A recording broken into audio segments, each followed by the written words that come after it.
Ողջույն, հարգելի գործընկերներ եւ արժանապատիվ հայրենակիցներ։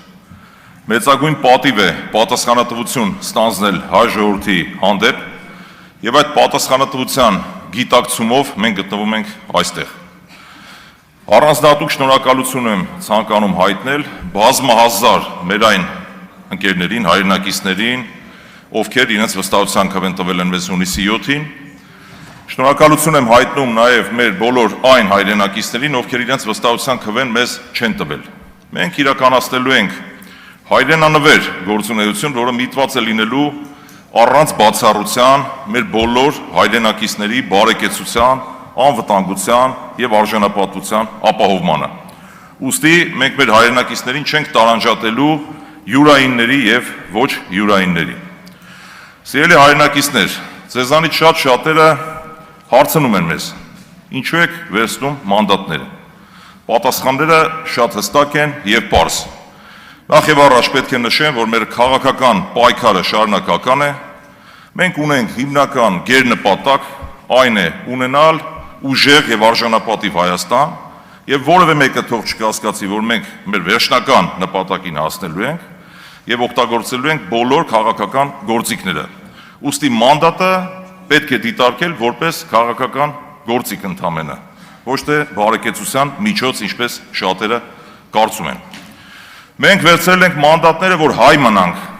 պայքարենք հանուն մեր ազգային արժեքների, պաշտպանենք մեր արժանապատվությունը, մեր ինքնությունը եւ վերջապես մեր հայ առաքելական Սուրբ եկեղեցին։ Մենք վերցրել ենք մանդատները, որ Բաքվի եւ Հայաստանի բանտերում ապօրինաբար գտնվող մեր քաղբանտարկյալների վերաբերյալ փորձենք լուծումներ գտնել։ Մենք վերցրել ենք մանդատները, որ ստի եւ կեղծիքի դեմ պայքարենք։ Եվ անընդհատ խոսվում է, որ եղել են իբրև թե ընտրակաշառքներ, այնինչ չեն խոսում, որ գիշերը ժամը 2-ին դադարեցվել են ընտրությունները, փոշիացվել են շուրջ 60,000 մեր ընտրողների ձայներ եւ նույն տրամաբանության մեջ նախընտրական փուլում, որը ոչ այլ ինչ է, քան նույն ընտրախախտում կոչվածը, իրականացվել է ագրեսիվ քարոզարշավ։ Եվ ես որպես բանական մարդ երբեք չէի պատկերացնի, որ մեր հայրենիքում կլինի գեթ մեկ մարդ, ով կհավատա, որ ընդդիմության հաղթանակի պարագայում իրեն գնալու են Դոնբաս կռվելու։ Եվ քանի որ մարդիկ գտնվել են մոլորության մեջ, ես վստահ եմ, որ նրանցից շատերը կայացրել են սխալ որոշում, չունենալով այլընտրանքային ինֆորմացիայի աղբյուր, դիտելով հանրային հեռուստաընկերություն եւ տրվելով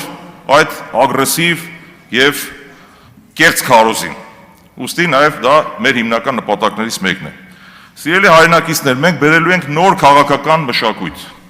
Մասնավորապես, մեր քաղաքական գործունեությունից սկսած առ այսօր մենք գերազանցապես կամ հիմնականում խոսել ենք հիմնականում մեր անելիքների մասին, թե ինչ ենք մենք անելու, այլ ոչ թե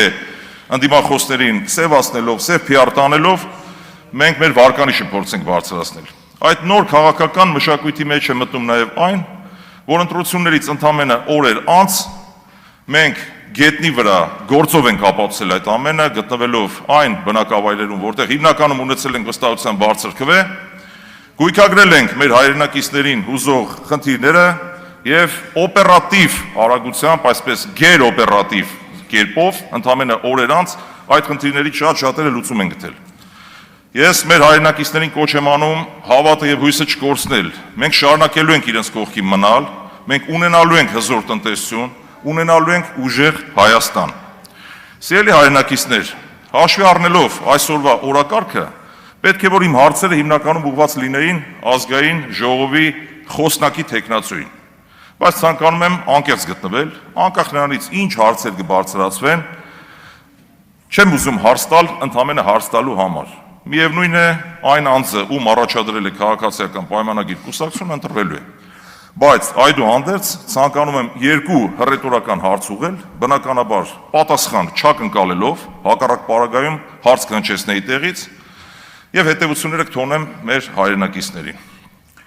Նախընտրական փուլում, ինչպես ես արդեն նշեցի, այդ ագրեսիվ կեղծ ինֆորմացիայի տարածմանը զուգահեռ,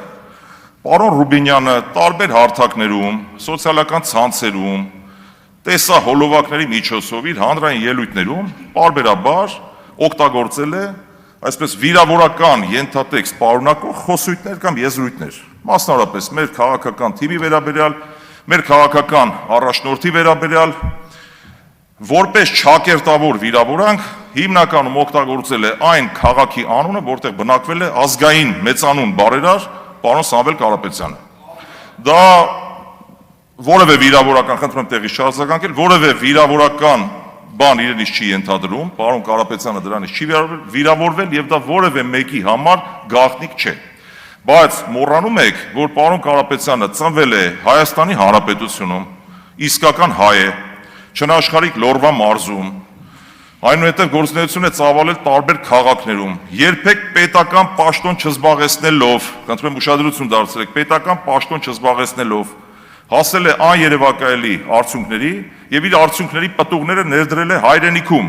բազմամիլիոնանոց, բազմամիլիարդանոց ներդրումների եւ բարեգործությունների տեսքով։ Հարցս հետեւյալն է հռետորական. չեք կարծում, որ այն աստիճանի ամբից կենսագրություն ունի պարոն Կարապետյանը, որ ուրիշ բան չկա ասելու։ Այն քաղաքը, որտեղ նա բնակվել է, օգտագործվում է որպես վիրավորական եզրույթ։ Սա մեկ։ Եվ երկրորդ, ես հարցս ուղղում եմ պարոն Ռուբինյանին եւ շատ ու շատ այլ քաղաքացիական պայմանագիր կուսակցության ներկայացուցիչների։ Դուք հասկանում եք արդյոք, հարցը շատ լուրջ եմ իդեպ հնչեցնում պարոն Ռուբինյանի ասած բարեկիր ձևով, թե ինչ է նշանակում օլիգարխ։ Օլիգարխ բառի իմաստը հասկանում եք թե ոչ։ Եթե ոչ, բացատրեմ շատ մատչելի կերպով։ Օլիգարխը այն անձն է, ով տիրապետելով մեծ ֆինանսական կապիտալի ազդեցություն ունի պետական համակարգի վրա։ Հարցս հետևյալն է. պարոն Ռուբինյան, դուք կարող եք ապացուցել արդյոք, որ պարոն Կարապետյանը ազդեցություն ունի պետական համակարգի վրա։ Նաև հաշվի առնելով այն հանգամանքը, որ ազգային ժողովի խոսնակի թեկնածուն պետք է ունենա որոշակի հատկանիշներ, այն է գնահատի իր խոսքի արժեքը, լինի բազմակողմանի զարգացած, ունենա հավասարակշռելու ունակություն։ Արդյոք եթե դուք չկարողանաք ապացուցել, որ պարոն Կարապետյանը չունի ազդեցություն պետական համակարգի վրա եւ դա այդպես էլ կա, ներողություն խնդրել եւ ասել, որ դուք լավ չեք հասկացել օրինակ օլիգարխ բառի իմաստը։ Ես պատասխան չեմ ակնկալում, բոլոր հետևությունները թողնում եմ մեր հայրենակիցներին։ Շնորհակալություն ուշադրության համար։